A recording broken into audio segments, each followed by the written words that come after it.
warahmatullahi wabarakatuh. Waalaikumsalam warahmatullahi wabarakatuh. Jadi di video kali ini kita akan membahas strategi dan misi dakwah Rasulullah di Madinah, yaitu Piagam Madinah. Nah, apa sih yang dimaksud Piagam Madinah itu? Jadi Piagam Madinah itu sebuah perjanjian yang ditulis oleh Rasulullah SAW, yang mana bertujuan untuk mempersaudarakan para suku yang beragam di Madinah. Jadi di Madinah itu terdapat beberapa suku. Nah, untuk penduduk yang utama sendiri itu ada yang pertama orang-orang Amalik atau penghuni pertama Madinah. Kemudian ada yang kedua orang-orang Yahudi, dan ada yang ketiga suku Aus dan Khazraj. Nah, di Madinah ini juga terdapat kaum Muhajirin. Nah, kaum Muhajirin ini orang-orang yang mengikuti Rasulullah hijrah dari Mekah menuju ke Madinah. Kemudian kan ini Muhajirin itu kan dari Mekah ke Madinah. Terus di Madinah itu terdapat suku Aus dan Khazraj. Nah, suku Aus dan Khazraj itu kemudian dinamakan oleh Rasulullah menjadi suku Ansor. Kan pastinya mereka itu memiliki perbedaan.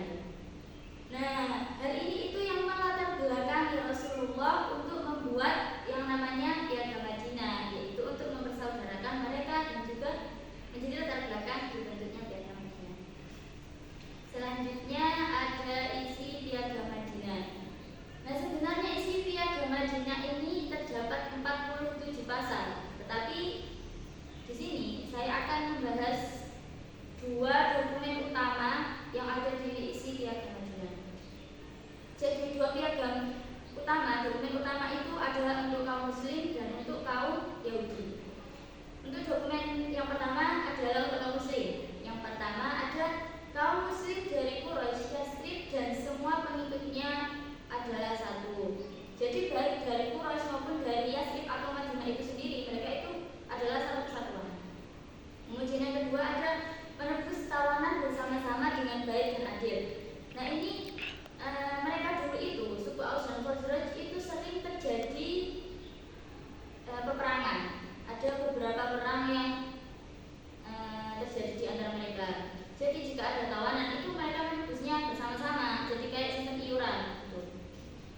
Kemudian memiliki kewenangan penuh untuk mengambil tindakan tegas terhadap kaum muslim yang menyimpang. Jadi jika ada salah satu kaum muslim yang menyimpang dan tidak taat dengan peraturan agama atau peraturan yang dibuat oleh Rasulullah, itu mereka harus mengambil tindakan tegas meskipun itu saudara mereka sendiri. Kemudian Allah berada di pihak yang lemah dalam menghadapi yang kuat. Ini maksudnya jika ada pihak yang lemah menghadapi yang lebih kuat, itu Allah akan berada di pihak yang lemah meskipun pihak yang lemah itu adalah orang Yahudi. Kemudian yang terakhir, kaum Yahudi yang mengikuti berhak memperoleh pertolongan dan kesamaan hak. Maksudnya mengikuti di sini itu mengikuti peraturan yang dibuat oleh Rasulullah.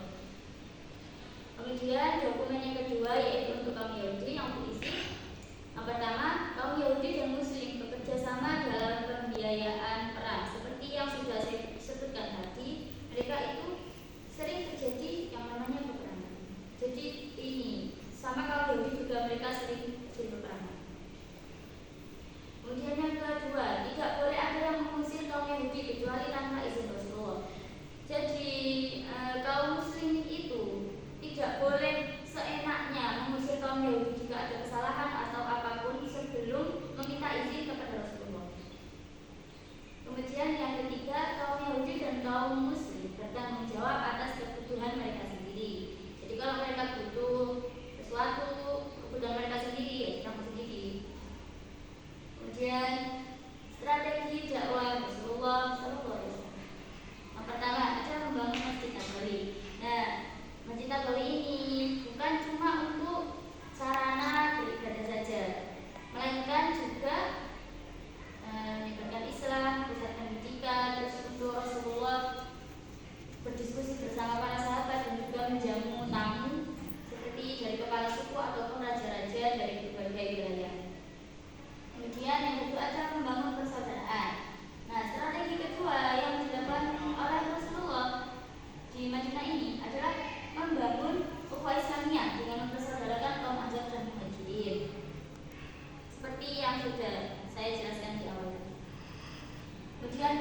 dakwah Rasulullah. Yang pertama ada sama kayak strategi, yaitu pembangunan masjid. Nah ini tuh ada Rasulullah itu sebenarnya bangun 2 masjid di Madinah. Yang pertama ada Masjid Kuba, dan yang kedua ada Masjid Nabawi. Kemudian persaudaraan antar suku. Nah persaudaraan antar suku ini ada di Piagam Madinah tadi, peraturan-peraturan. Kemudian ada perjanjian dengan non-Muslim. Ini untuk perjanjian dengan kaum Yahudi. Sebenarnya kaum Yahudi itu tidak langsung menerima dengan kehadiran Rasulullah, karena kaum Yahudi itu sering melakukan riba. Nah, Rasulullah kan pastinya melarang praktek riba. Tetapi dengan cara damai Rasulullah, dengan sopan santun Rasulullah, itu mereka akhirnya bisa menerima perjanjian ini. Kemudian pemberdayaan ekonomi dan sosial, dan yang terakhir mendirikan pemerintahan yang adil. Nah, jadi